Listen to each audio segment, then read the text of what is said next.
மக்கள் நேயர்களுக்கு வணக்கம். ஸோ இன்னைக்கு வந்து பார்த்தீங்க அப்படின்னா நிறைய அதிர்ச்சியான சம்பவங்களும் இருக்கு, ஆச்சரியமான சம்பவங்களும் இருக்கு அப்படின்னு சொல்லலாம். ஸோ ஜனநாயகன் படம் ரொம்ப நாள் வந்து காத்துட்டு இருந்த ஒரு விஷயம். ஸோ அந்த படத்துல வந்து 5 நிமிஷம் காட்சி ரிலீஸ் ஆயிருக்கு அப்படின்னு சொன்னாங்க நேத்து. இன்னைக்கு வந்து பார்த்தீங்கன்னா முழு படமே ரிலீஸ் ஆயிருக்கு அப்படின்றாங்க. இன்னொரு பக்கம் வந்து பார்க்கும்போது மனுஷன் அரசியல் ரீதியா நிறைய இடத்துக்கு பிரச்சாரம்லாம் போயிருக்காரு. அங்கேயும் ஒரு சில சம்பவங்கள்லாம் நடந்திருக்கு. ஸோ அது என்ன ஏது அப்படின்றத ஃபுல்லா டீகோட் பண்ணி பார்த்துடலாம். அதுக்காக நம்மளோட தமிழேந்தி இணைந்திருக்காங்க. வணக்கம். வணக்கம் ஸ்வேதா. படம் பார்த்தீங்களா? ஜனநாயகன் இல்லீகலா நம்ம வந்து ரொம்ப அரசியல் படுத்தப்பட்ட ஒரு குழந்தைகள்ன்றதால நம்ம அந்த இல்லீகல் காட்சியில நம்ம பார்க்கல. லீகலா வந்தாலும் பார்க்க மாட்டோம், அது வேற விஷயம். பட் ஆனா இப்போ வந்து ரொம்ப ஒரு அதிர்ச்சி கூடியமான ஒரு சம்பவமா இருக்கு. இந்த படம் வந்து விஜய்க்காக ஒரு விஷயமா இருந்தாலுமே அதை தாண்டி அதை சுத்தி நிறைய பேர் இருக்காங்க. அந்த படத்துக்காக உழைச்சவங்க நிறைய பேர் இருக்காங்க. இப்ப அந்த உழைப்பு எல்லாமே வந்து வேஸ்டா போயிருச்சு அப்படின்ற ஒரு விஷயமும் இருக்கு. யாரு வேஸ்ட் பண்ணது? விஜய். நேத்து 5 நிமிஷம் காட்சிகள் வெளியே வந்துச்சுன்னு சொன்னாங்க. வேற ஏதாவது சீன் வெளியே வர வேண்டியதுதானே? ஏதோ ஒரு சண்டை காட்சிகளோ இல்ல காதல் காட்சிகளோ ஏதோ ஒன்று வெளியானா பரவாயில்ல. கரெக்டா பொலிட்டிக்கல் சார்ந்த விஷயங்கள் மட்டும் லீக் ஆகுது அந்த 5 நிமிஷமும். யோசிக்கணும்ல எப்படி அது. ஆமா, நான் இதை பார்க்கவே இல்லை. என்ன சொல்லிருக்காங்க இந்த மாதிரி விஷயம் படி அந்த 5 நிமிஷமே வந்து பொலிட்டிக்கல் சார்ந்த காட்சிகளை தான் ரிலீஸ் பண்ணிருக்காங்க. இதுல இருந்தே நம்மளுக்கு தெரியுது யார் இதை ரிலீஸ் பண்ண போறான்னு சொல்லி. ஆமா, இந்த ஒரு விஷயம் இருக்கு.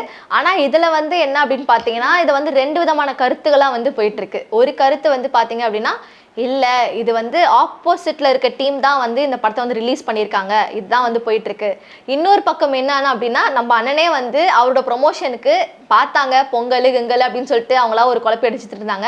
எப்படியாச்சும் இந்த எலெக்ஷன் டேட் அனௌன்ஸ் பண்றதுக்குள்ள ரிலீஸ் பண்ணிடலாம் அப்படின்னு பார்த்தாங்க. எலெக்ஷன் கமிஷன் வந்து ஒரு பெரிய பொட்டு வச்சுட்டாங்க.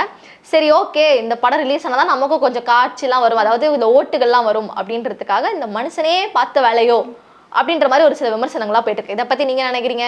நம்ம கருத்துக்கள்லாம் தாண்டி நம்ம 5 நிமிஷம் பத்தி பேசணும். முழு படமே வெளியாயிடுச்சு. ஆமா, முழு படமும் ரிலீஸ் ஆயிருக்கு. இதுல இன்னொரு ஒரு அதிர்ச்சியான சம்பவம், அதிர்ச்சின்னு இல்லை, ரொம்ப பரிதாபமான ஒரு சம்பவம் என்னன்னு பாத்தீங்கன்னா, இந்த படத்துக்காக ரொம்ப இன்புட் கொடுத்திருக்காரு எச் வினோத்லாம் வந்து ஆஃப்டர் லாங் டைம் அவரோட பக்கா டைரக்ஷன் கொடுக்கணும் அப்படின்றதுக்காக பண்ணியிருந்தாரு. ஸோ அவரோட ஸ்டோரியிலையுமே வந்து போட்டிருக்காரு, இந்த படம் வந்து உங்க கைக்கு வந்தா தயவு செஞ்சு ஷேர் மட்டும் பண்ணிடாதீங்க அப்படின்ற மாதிரி கையை கும்பிட்டு வந்து கேட்டிருக்காரு. அது ரொம்ப ஒரு வருத்தமான ஒரு விஷயம் தான். ஏன்னா ஒருத்தவங்களோட ஊதியமும் ஒருத்தவங்களோட உழைப்பும் வந்து அதை ரொம்ப அசால்ட்டா வந்து இது பண்ணிடுற மாதிரி. இப்ப கை கும்பிட்டு கேட்டா மட்டும் மனுஷங்க பார்க்காம வந்துருவாங்களா? குரங்கு கிட்ட போயிட்டு வாழைப்பழத்தை கொடுத்து சாப்பிடாதானே பண்ணாம இருக்குமா? அது மாதிரி கதையா தானே இருக்கு. இதுவும் ஒரு நடிப்பா தான் நம்மளுக்கு தெரியுது. இப்ப ஆதவஜனா என்ன சொல்றாருன்னா, உதயநிதி ஸ்டாலின் வேல்முருகன் கூட சேர்ந்து இந்த படத்துக்கு தடை செஞ்சுட்டாரு, அவரு தான் லீக் பண்ணான்னு சொல்லிட்டு அப்பட்டமா பேசுறாரு. இவங்களுக்கு ஒரு வியாதியாவே இருக்கு போல. அதாவது விஜய்க்கும் சரி ஆதவஜனா தாவேக கட்சியில இருந்து யாருக்குமே அவங்களுக்கு ஒரு நோய் வந்தா கூட திமுக தான் காரணம்ன்றது வந்து நம்ம என்னதான் சொன்னாலும் அவங்க அரசியல் படுத்தப்பட போவதே இல்லை. இப்ப என்ன சொல்றாருன்னா, உதயநிதி ஸ்டாலின் பிஜேபி கூட பேசி வச்சு சென்சார் கூட பேசி வச்சு ரிலீஸ் பண்ணுங்க, நஷ்டத்தை ஏற்படுத்துங்க ப்ரொடியூசருக்குன்னு சொல்லி அவர் வெளியிட்டாருன்னு சொல்லிட்டு ஆதவஜனா பேசுறாரு. ஸோ இந்த படத்து ரீதியாகவும் பார்க்கும்போது பார்த்தீங்க அப்படின்னா, இது வந்து எக்ஸ் தளத்துலேயும் வந்து ஒரு சில பேர்லாம் வந்து பகிர்ந்துருக்காங்க. இந்த படம் ரிலீஸ் ஆகக்கூடாது அப்படின்ற மாதிரி ஒரு சில பாலிசிஸ்லாம் வந்திருக்கு. Plus at the same time வந்து இந்த படம் வந்து வெளியாக வேற கைக்கு போக இந்த படம் வந்து பார்க்கக்கூடாது, ஷேர் ஆகக்கூடாது அப்படின்ற மாதிரி சைபர் கிரைம்லேயும் வந்து நிறைய இன்ஃபர்மேஷன்ஸ் வந்து கொடுத்து இதை வந்து தடை பண்ணணும் அப்படின்ற மாதிரி நிறைய வேலைகளும் ஒரு பக்கம் போயிட்டு இருக்கு. பட் என்னதான் ஒரு சில வேலைகள் போனாலுமே நீங்க சொன்ன மாதிரிதான் குரங்கு கையில வந்து வாழைப்பழத்தை கொடுத்து சாப்பிடாதன்னு சொன்னா எப்படி, அந்த மாதிரி தான் நம்ம ஆதவஜனோட ஸ்டேட்மெண்ட்டுக்கு வந்துடலாம். அவர் சொல்ற மாதிரியே பார்த்தனா, இது எடிட்டிங்க்கு நீங்க யார்கிட்ட கொடுத்தீங்க? நடிச்சது உங்க விஜய் உங்க நிறுவனம் தான். யார்கிட்ட இதை ப்ரொடக்ஷன் யாரு? டிஎம்கே சார்ந்த ஏதாவது ஒரு ஏஜென்ட் ஏதாவது இருந்தாங்களா? அவங்களும் கிடையாது. எடிட்டிங் யார்கிட்ட போச்சு? சென்சார் யார்கிட்ட நீங்க அமிச்சிங்களா சென்சாருக்கு? அதை இப்ப யார் பார்த்துட்டு இருக்கா? ஒன்றிய அரசு. எல்லாமே கிளியரா இருக்கும் போது சம்பந்தமே இல்லாம ஒரு டிஎம்கே எடுத்து போறாரு. ரொம்ப காமெடியா இருக்குங்க. ஆமா, இதுல இன்னொரு ஒரு விஷயம் என்ன அப்படின்னு பாத்தீங்கன்னா, அந்த வெளியாச்சல காட்சி இந்த படம் வந்து வெளியான போது இன்னும் ஒரு துருப்பு சீட் என்ன கிடைச்சிருக்குன்னு பாத்தீங்கன்னா, எடிட் ரெஃபரன்ஸ் டேட் வந்து 14/1/2026 அப்படின்ற மாதிரி அந்த ஒரு பாயிண்ட் இருக்கு. ஸோ எடிட் ரெஃபரன்ஸ் அப்படின்னு இருக்கும் போது உங்க பட காட்சிகள் உங்களோட எடிட்டர்ஸ் அதோட விஷயங்கள் தான். ஸோ அதை ரிலீஸ் பண்ணணும்னு நினைச்சான்னு பாத்தீங்கன்னா, படக்குழுலே யாராவது ஒருத்தவங்க ஸ்பை இருக்கணும், ஒன்று விஜய்க்கு இருக்கணும், இல்லை யார் அந்த படத்தை ரிலீஸ் பண்ணணும் அப்படின்னு நினைச்சாங்களோ அவங்களுக்குள்ள ஒரு விஷயம், அவங்களுக்குள்ள ஒரு கான்ட்ராக்ட் மாதிரி இருக்கணும். ஸோ ஏன்னா அவங்களா தாண்டி கன்ஃபார்ம் படம் ரிலீஸ் ஆக வாய்ப்பு இல்லை. இந்த மாதிரி படம் ரிலீஸ் ஆயிடுச்சு அப்படின்ற போது இது வந்து இந்த மாதிரி சில விஷயங்கள்லாம் டினோட் பண்ணும்போது மேபி விஜய் தான் பண்ணிருப்பாரோ அவரோட அரசியலுக்காக பண்ற ஆள் தானங்க அவரு. எப்படினாவது ஓட்டு வாங்கிடணும். அவ்வளவு பெரிய பிரம்மாண்டமான காட்சிகள்லாம் படத்துல இல்லைன்னு பார்த்தவங்க சொல்றாங்க. இந்த படம் வெளியே வந்துட்டா எல்லா ஓட்டும் மக்கள் பிச்சுட்டு விஜய்க்கு போட்டுருவான்ற மாதிரி பெரிய பில்டப் கொடுத்தாங்க.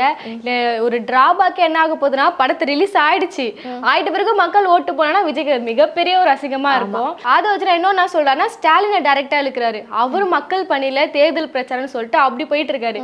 இவர் எதுக்குங்க இந்த ஜனநாயகம் படத்துக்கு வரணும்? இப்ப ஸ்டாலின் படி பார்த்தனா அந்த படத்தை முடக்குனாங்க.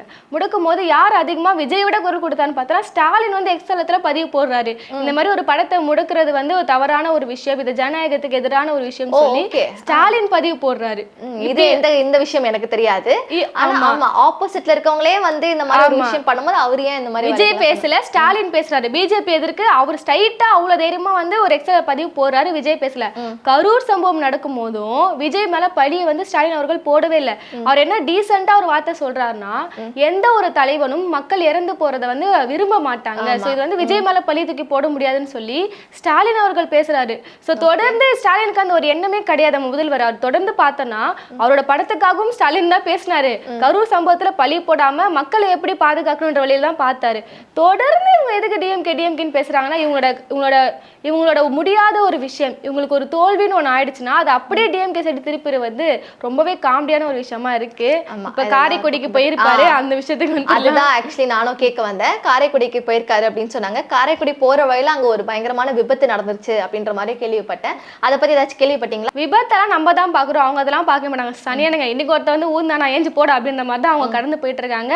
ஆமா, காலைல ஆரம்பிக்கும் போதே கவு வாங்கி காரைக்குடியோட தான் அவங்களோட பிரச்சாரமே என்னன்னே சரி எனக்கு தெரியல. அது என்ன ஏதாவது பாத்தீங்களா? என்னாச்சு? யாருக்கு? அதான் எப்பவும் போல இவங்க ஓட்டிட்டே போறாங்க, வந்து விழுறாங்க. அது அவருக்கு பழகி போயிடுச்சு. அடுத்ததா பார்த்தோன்னா அண்ணன் வந்து கேரவன் மேல இருக்கிறாரு, பவுன்சர் செட்டி காலை மிதிச்சாங்க பாத்தீங்களா?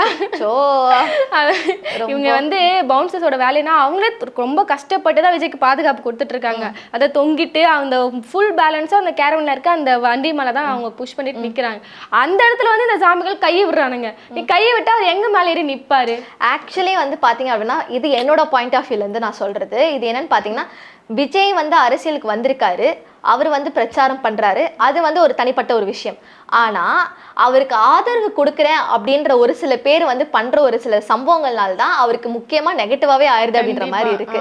இது வந்து ரொம்ப ஒரு தப்பான ஒரு விஷயமா இருக்கு. அரசியல்வாதியா இருந்தாலும் சரி, ஒரு ஆக்டரா இருந்தாலும் சரி, நீங்க சப்போர்ட் பண்றீங்க அப்படின்னா ஓகே, உன்னோட நல்ல விதமா நீ சப்போர்ட் பண்ணும். அவரை போய் நீ தொடணும்னு நினைக்கிறது, அவர்கிட்ட அவர் கணத்து பிக்கணும்னு இருக்கிறது, ஷேக்கன் கொடுக்கணும்னு நினைக்கிறது, அது வந்து அவரை வந்து கஷ்டப்படுத்தாத மாதிரி நீங்க பண்ணீங்கன்னா பரவாயில்ல. இது நீங்களா போய் ஏதோ ஒன்று பண்ணி நீங்களா போய் எங்கேயாவது விழுந்து வாரி இப்ப அது பேர்லாம் யாருக்கு வருது? விஜய்க்கு தான். இந்த மனுஷன் இப்பயும் பவுன்சர்ஸை போட்டு திட்டுறாங்க, எப்படி மரியாதை இல்லாம நடத்துறான் பாரு, ஏதோ காலில் போட்டு மிதிக்கிறான். நம்ம பாயிண்ட் ஆஃப் வியூ வந்து பார்த்தோன்னா வேற வழி இல்லை அவங்களுக்கு. ஏன்னா அவங்களுக்கு அறிவுரை கொடுக்காமலாம் இல்லை. எப்பவுமே பவுன்சர்ஸ் எடுத்தோன்னு அடிக்கணும் உதைக்கணும்னா இல்லை. ஒரு கட்டத்துக்கு மேல அவர் உயிரை ஒரு பாதுகாப்பா யோசிப்பாருல்ல. அப்படி கை போட்டு இருக்கும்போது அது மிதிச்சது வந்து உங்களுக்கு பெரிய இஷ்யூவா தெரியல. அடுத்ததான் நாளைக்கு அண்ணா கடலூர்ல போறாரு போல. இந்த நியூஸை பார்த்தீங்களா? கடலூர்ல வந்து இப்ப அவரு பிரச்சாரம் போறன்றதுக்காக உதயநிதி ஸ்டாலினோட பிரச்சாரத்துக்கு ரத்து தெரிவிச்சிருக்காங்க. பர்மிஷன் கொடுக்கல. ஆமா, இந்த மாதிரி சம்பவங்கள் நடக்குமோ? நடக்குதுங்க. இப்போ அப்படியே ஆப்போசிட்டா பாப்போம். உதயநிதி ஸ்டாலின் கடலூருக்கு போறாரு, அதனால விஜயோட பிரச்சாரம் ரத்துன்னு ஒரு நியூஸ் வந்துருச்சுன்னு வச்சுக்கோங்க, என்ன ஆகும்? as usual இது வந்து டிஎம்கே சரி அப்படி ஸ்டாலின் அவங்க பையனுக்கு மட்டும் பர்மிஷன் கொடுத்துட்டாரு, இந்த மாதிரி முடக்க பாக்குது கடலூர்ல அந்த மாதிரி பேசுவாங்க. இங்க இருக்க காவல்துறையும் சரி சட்டமும் சரி ஒரு நடுநிலை தன்மையோட தான் இருக்கிறாங்கன்றத இது மூலமா தெரிஞ்சுக்க முடியுது. ஏன்னா ஃபர்ஸ்ட் யார் அப்ளிகேஷன் கொடுத்தான்னு பார்த்தோன்னா தாவேகா. அதனால உதயநிதி வந்து கொடுக்கும் போது இல்லங்க உங்களுக்கு பர்மிஷன் கொடுக்க முடியாதுன்னு சொன்னா அவரு டீசெண்டா போயிட்டாரு. அவர் எங்கன்னா அறிக்கை விட்டு நீங்க பாத்தீங்களா, தாவேகா என்ன தடுக்க பாக்குது, என்ன முடக்க பாக்குது பிரச்சாரம். அதுதான் வந்து ஒரு சில விஷயம் என்னன்னா, அதுதான் வந்து பல வருஷமா அரசியல்வாதியா ஒருத்தவங்க இருக்காங்க அப்படின்ற ஒரு வித்தியாசமோ, இப்பதான் அரசியலுக்கு வர்றாங்க அப்படின்ற ஒரு வித்தியாசமோ வந்து இந்த இடத்துல நல்ல வித்தியாசம் காமிக்குது அப்படின்னு சொல்லலாம்.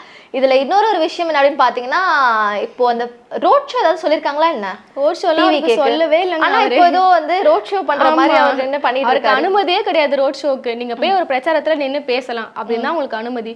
இவரே ஏறி நின்று இந்த குரங்கு வித்த கிட்டார் வாசிக்கிறது, சவன பிடிக்கிறது, இந்த மாதிரி காமெடி எல்லாம் இவர் பண்ணிட்டே போறாரு. இன்னைக்கு காரைக்குடியில அந்த தொகுதி வேட்பாளர் வந்து ஒரு லெட்டர் எழுதி கொடுக்குறாரு. சொல்லியிருந்தாரு காவல்துறைக்கு 500 பேர் தான் வருவாங்க, அதுக்கு மட்டும் ஏற்பாடு பண்ணுங்கன்னு சொல்லி. கூட்டத்தை பார்த்தீங்கன்னா எப்படி ஓடி வராங்கன்னு சொல்லி. ஆக்சுவலா அங்கேயே வந்து ரெண்டு விதமா இருக்கு. ஒரு பக்கம் வந்து ஈ அடிச்சுது, அதாவது ஒரு சில இடத்துல எல்லாம் வந்து பாத்தீங்க அப்படின்னா பெருசா ஆட்கள் இல்ல, பவுன்சர்ஸ் கும்பல் மட்டும் தான் அப்படியே கும்பலா அப்படி சுத்திட்டு இருந்தாங்க. ஆனா அதே வந்து இன்னொரு பக்கம் வந்து பாத்தீங்க அப்படின்னா திடீர்னு பயங்கரமா ஈ வைக்கிற மாதிரி ஆச்சு. மேபி அந்த இடத்துல தான் வந்து அவர் எழுதி கொடுத்திருப்பாரு அப்படின்னு நினைக்கிறேன். இல்ல இவங்க அவங்களுக்கு தெரியும், அவங்க சொல்ற நபர்கள் யாரும் வரப்போதில்ல, அது அதிக எண்ணிக்கையில தான் மக்கள் வருவாங்கன்னு தெரியும். தெரிஞ்சோ கம்மியான எண்ணிக்கையில நீங்க பாதுகாப்பு கொடுங்கன்னு கேட்டுட்டு அப்புறம் போலீஸ் வந்து அதுக்கேற்ற மாதிரி போலீஸ் அவங்க அனுப்பிச்சு விட்டுருவாங்க. காவல்துறை இவ்வளவு மக்கள் தான் வர போறாங்க கட்டுப்படுத்துறதுக்குன்னா அவளால வந்துட்டு அப்புறம் வந்து அதிக கூட்டம் வந்தனும் பாருங்க கட்டுப்படுத்தவே இல்லை, காவல்துறையால இவ்வளவு அசம்பாவிதம் நடந்துச்சு. கூட்டம் வருவாங்க அப்படின்னு கேட்டு நம்ம கொடுத்தோம் அப்படின்னா அப்ரூவல் கொடுக்க மாட்டாங்கல்ல. இப்போ இந்த அளவுக்கு இவ்வளவு பேர் இருக்காங்க, அப்படி வரும்போது அவங்களால சமாளிக்க முடியாது அப்படின்ற ஒரு விஷயம் இருக்கும். அது கொஞ்சம் கஷ்டம் தானே. ஒரு சில தெருக்கள் நம்ம பெரிய இடத்துல வந்து அந்த ரோட் ஷோ பண்றோம், ஒரு பெரிய மெயின் ரோட்ல பிரதான சாலையில பண்றோம் அப்படின்னா ஃபைன். இதோ ஒரு சின்ன சின்ன தெரு, அதாவது குட்டி குட்டி சந்தா இருக்கும் போது நிறைய பேர் வராங்க அப்படின்னு சொன்னா கன்ஃபார்மா கொடுக்க மாட்டாங்க. அதை ரத்து பண்ணிட்டு வேற ஏதாவது ஒரு இடத்துல பண்ணுங்க அப்படின்ற மாதிரி சொல்லுவாங்க. பாப்போம், இன்னைக்கு காரைக்குடியில பேசுறாரு, அந்த கண்ணு நம்ம இன்னொரு வீடியோவா போடுவோம். அடுத்த கடலூருக்கு போறாரு. நம்ம விஜயோட தவறான அரசியலை மட்டும் தான் விமர்சனம் செய்யறோம். ஆனாலுமே இந்த படம் லீக் ஆனதை பார்த்தா நம்மளுக்கே ஒரு கஷ்டமான விஷயம். இதுக்கு பேர் நிறைய ப்ரொடியூசர்கள் உழைச்சவங்க எல்லாருமே பாதிக்கப்படுவாங்க. நம்மளும் மக்களுக்கு என்ன விஷயம் சொல்றா, முடிஞ்ச அளவுக்கு ஷேர் பண்ணாம இருங்க. விஜய் மேல நம்மளுக்கு 1000 விமர்சனம் இருக்கலாம், ஆனா இந்த படத்தை வந்து இல்லீகலா ஷேர் பண்ணது அவராவே இருக்கட்டும், ஆனா நீங்க ஷேர் பண்ணாதீங்க. ஏன்னா அவர் ஒரு சுயநலமான ஒரு ஆளு, அவரோட அரசியலுக்காக அவர் என்ன வேணா பண்ணுவார், இந்த ஓட்டுக்காக அவர் தான் தொடர்ந்து இந்த விஷயத்தை பண்ணியிருக்காரு. நம்மளுக்கு எல்லாருமே புரியுது. மக்கள் நம்ம முடிஞ்ச அளவுக்கு ஷேர் பண்ணாம ப்ரொடியூசர் பாவம் அதை நினைவில் வச்சுக்கோங்க. ஆமா, கிட்டத்தட்ட 500 கோடி ரூபாய் வந்து இந்த படத்துக்காக செலவு பண்ணியிருக்காங்க அப்படின்ற போது அவ்வளோ பெரிய லாஸ் வந்து எந்த ஒரு ப்ரொடக்ஷன் கம்பெனியும் வந்து ஏற்றுக்க முடியாது. ஸோ முடிஞ்ச அளவுக்கு மக்கள் வந்து கொஞ்சம் சப்போர்ட் பண்ணும். ஸ்டில் இன்னமும் ஒரு சில பேர் என்ன சொல்லுவாங்க அப்படின்னு பார்த்தீங்கன்னா, லீக் ஆனாலுமே இந்த படம் வந்து தேட்டரில் போனால் கன்ஃபார்மாக வந்து அண்ணனுக்காக எல்லாரும் படம் பார்ப்பாங்க, கண்டிப்பாக பார்க்க தான் செய்வாங்க. பட் அவங்க எக்ஸ்பெக்ட் பண்ண அமௌண்ட் வந்து வராது, அது கன்ஃபார்மாக ஒரு லாஸ் ஆக தான் போகும். ஸோ அடுத்தடுத்து பார்க்கலாம் விஜய் என்னென்ன மாதிரி சில சம்பவங்கள்லாம் பண்ணுறாரு, இந்த படம் குறித்து என்னென்ன அப்டேட்ஸ்லாம் வருது அப்படின்றது.